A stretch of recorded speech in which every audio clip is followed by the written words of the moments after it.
वर्ष 2025 मित्रों, कैसा रहेगा आपका भाग्य, किस्मत कितना साथ देगी, व्यापार बिजनेस में कितनी उन्नति तरक्की करेंगे, स्वास्थ्य कैसा आपका रहने वाला है, आपकी बढ़ोतरी होगी, उन्नति होगी, तरक्की होगी, कैसे होगी, किस प्रकार से होगी, आपका व्यापार बिजनेस कैसा चलेगा, कैरियर में कितना बदलाव होगा, भाग्य कितना साथ देगा, संतान आपका साथ देगी या नहीं देगी, ये सब बातें बहुत आसान तरीके से हम समझेंगे।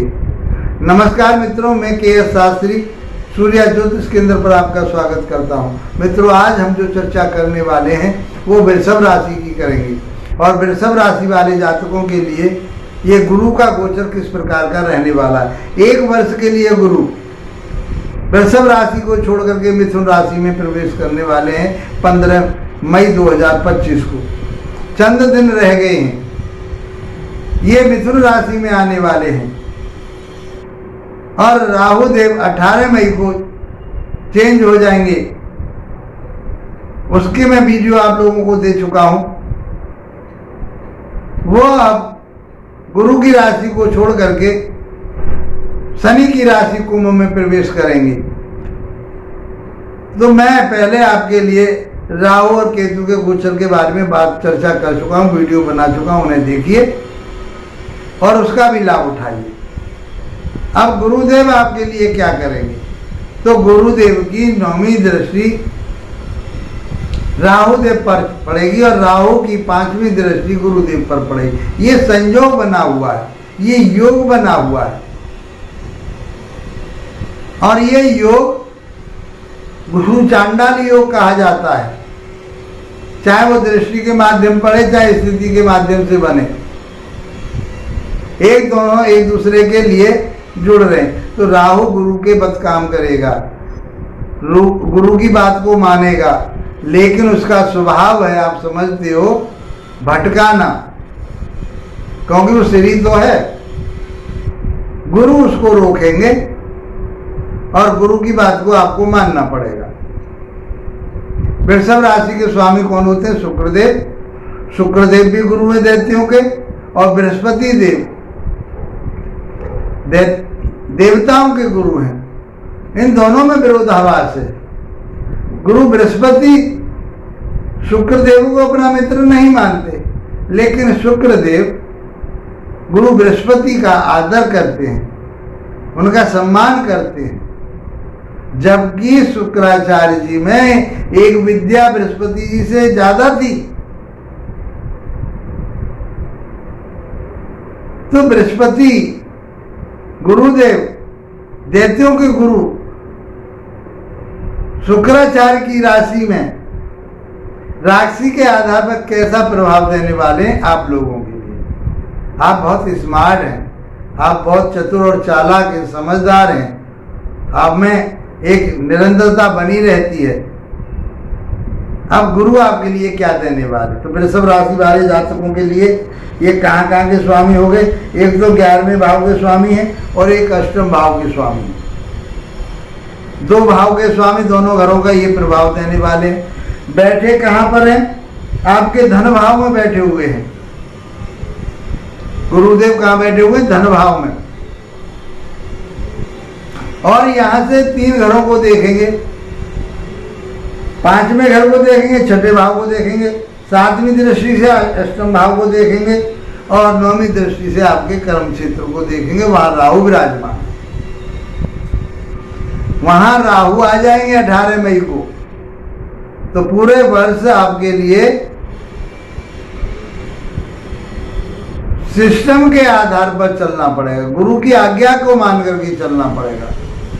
जैसा गुरु कहे वैसा समझ करके चलना पड़ेगा। अब गुरु क्या है? जो आपके लिए ज्ञान देते हैं, चाहे वो पिता है, चाहे आपके बुजुर्ग हैं, चाहे कोई भी है, वो गुरु के समान, गुरु की आज्ञा का पालन कीजिए, उनका आदर कीजिए, तो आपके लाभ मिलेगा।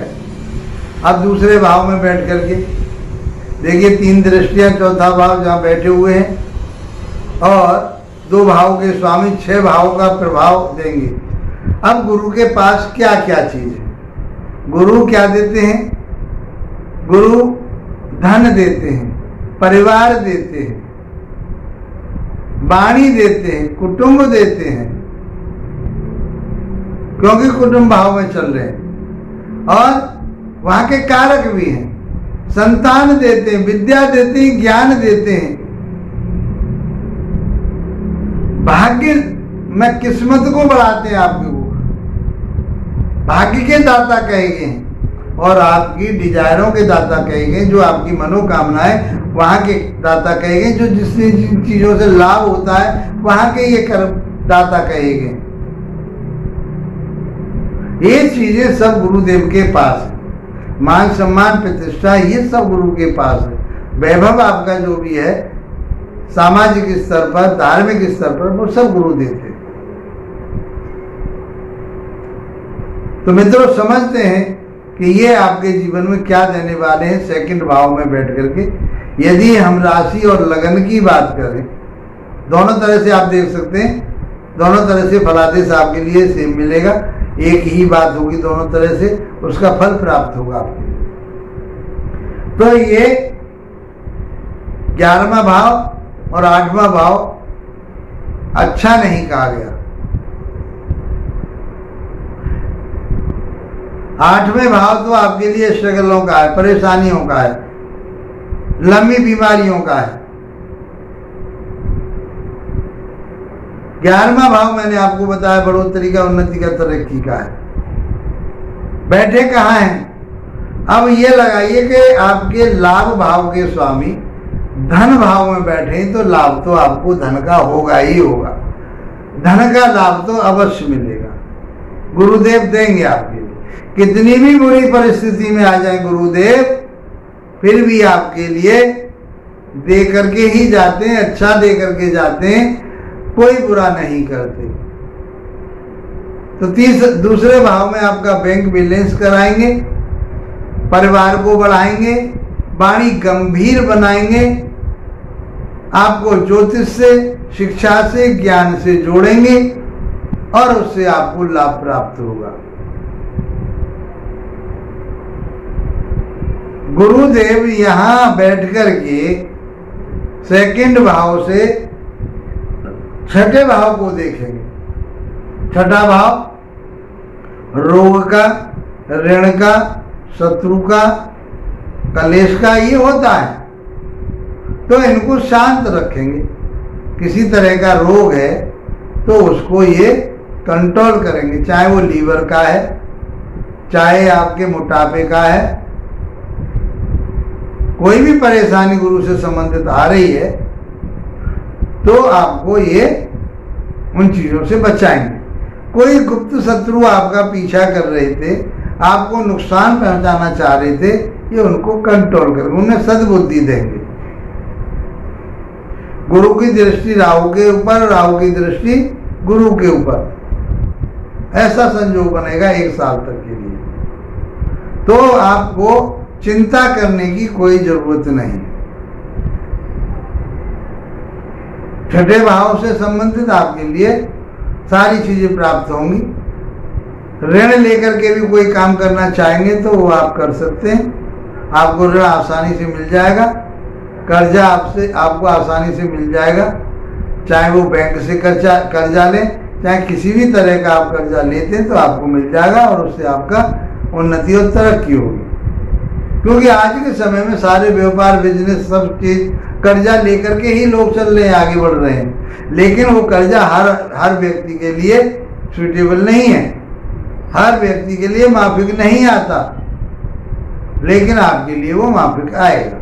यदि आप बिजनेस करना चाहते हैं, व्यापार करना चाहते हैं, कोई स्कूल विद्यालय खोलना चाहते हैं तो आपको खोलिए, उसका लाभ मिलेगा, नेम फेम होगा आपका। 8वीं दृष्टि, 7वीं दृष्टि अष्टम भाव पर जाती है। अष्टम भाव गूढ़ विद्या का भी कहा गया है, गुप्त ज्ञान का कहा गया है, गुप्त धन का कहा गया है। तो इस पीरियड में आपके लिए जो आपका पैसा मरा हुआ था, जिसके बारे में आपने सोच लिया था कि वो पैसा मुझे नहीं मिलेगा, मिलने के चांस होंगे अब पूरे, उसकी बुद्धि आपके प्रति रुझान लेगी, गुरुदेव की कृपा होगी तो आपके पैसे अवश्य मिलेंगे। डूबे हुए पैसे मिलेंगे। आप ऐसी साइंस से जुड़ेंगे जैसे ज्योतिष है, लोकल साइंस जो होती है उनसे आप जो रिसर्च वर्क से आप जुड़ेंगे। आप वेदांतों की रिसर्च कर सकते हैं। आप किसी ऐसे सब्जेक्ट पर, चाहे वो भागवत है चाहे गीता है, आप उसमें पीएचडी करना चाहते हैं, आप रिसर्च करना चाहते हैं, चाहे किसी भी देवी देवता के ऊपर आप कोई रिसर्च करना चाहते हैं तो आपको होगी, आप कर पाएंगे आसानी से। आप उन चीज़ों को ले पाएंगे, कोई दिक्कत नहीं आ रही। आपको ऊंचाई से गिरने का ऐसा हिसाब बना हुआ है कि कहीं आपके लिए ठोकर लग करके किसी भी तरह से, मोटरसाइकिल से, बाइक से या आपके स्कूटी से, किसी भी तरह से आपको चोट लगने की संभावना बनेगी। तो उसको आपको जितने भी वाहन आप जो चलाते हैं उसे सूझबूझ से चलाएं तो आपके लिए इस चीज़ का लाभ प्राप्त होगा। आप उन सारी चीज़ों से, उन परेशानियों से बच सकेंगे। अब हम बात करते हैं नवम दृष्टि की। तो नवम दृष्टि आपके कर्म क्षेत्र पर जाती है जहां राहु विराजमान। तो राहु आपके बिजनेस को फैलाव देंगे, गुरुदेव उसमें 4 चांद लगाएंगे। तो आपका व्यापार, चाहे वो इलेक्ट्रॉनिक्स का है, चाहे इलेक्ट्रिकल का है, चाहे इस जो आजकल जो टेक्निकल्स के माध्यम से जो पैसा कमाया जा रहा है उससे आपके लिए लाभ प्राप्त होगा। ऑनलाइन आप काम कर सकते हैं, इंटरनेट के माध्यम से आप काम कर सकते हैं, क्योंकि राहु बैठा हुआ है, गुरु की कृपा हो रही है, तो आपका फैलाव तो बहुत अच्छा होने वाला है। आपका बिजनेस, व्यापार बहुत अच्छा चलेगा, मार्केटिंग आपकी बहुत अच्छी रहेगी, मल्टीमीडिया में काम करते हैं वो बहुत अच्छा रहेगा, कोई खान पान की चीज़ों का काम करते हैं बहुत अच्छा रहेगा। जो भी काम आप ऐसा कर रहे हैं जिससे आपको लाभ प्राप्त हो सके, आप चमड़े का व्यापार करते हैं, तेल का व्यापार करते हैं, आप किसी इन सारी चीज़ों का जो व्यापार करते हैं, बिजनेस करते हैं, उसमें आपको लाभ मिलेगा। ये बहुत अच्छा समय है आपके लिए, इसका आपको लाभ उठाना चाहिए। कर्म क्षेत्र में आपके में उन्नति और तरक्की होगी। पिता के स्वास्थ्य का ध्यान रखें और पिता की आज्ञा का पालन करें। किसी काम को करने से पहले आप अपने पिता के चरण स्पर्श करके जाते हैं तो गुरु की कृपा आपके ऊपर बहुत अच्छी बनी रहेगी, आपके कार्य सिद्ध होंगे। मित्रों, आप हमारे चैनल पे पहले से जुड़े हुए हैं, आपका धन्यवाद। और यदि आप पहली बार चैनल पर आए हैं तो इसे सब्सक्राइब अवश्य करें। मेरे से कोई आप विचार विमर्श करना चाहते हैं, आप अपनी कुंडली का विश्लेषण करना चाहते हैं तो व्हाट्सएप नंबर पर संपर्क कर सकते हैं। मित्रों, इसी के साथ आप लोगों का धन्यवाद। नमस्कार।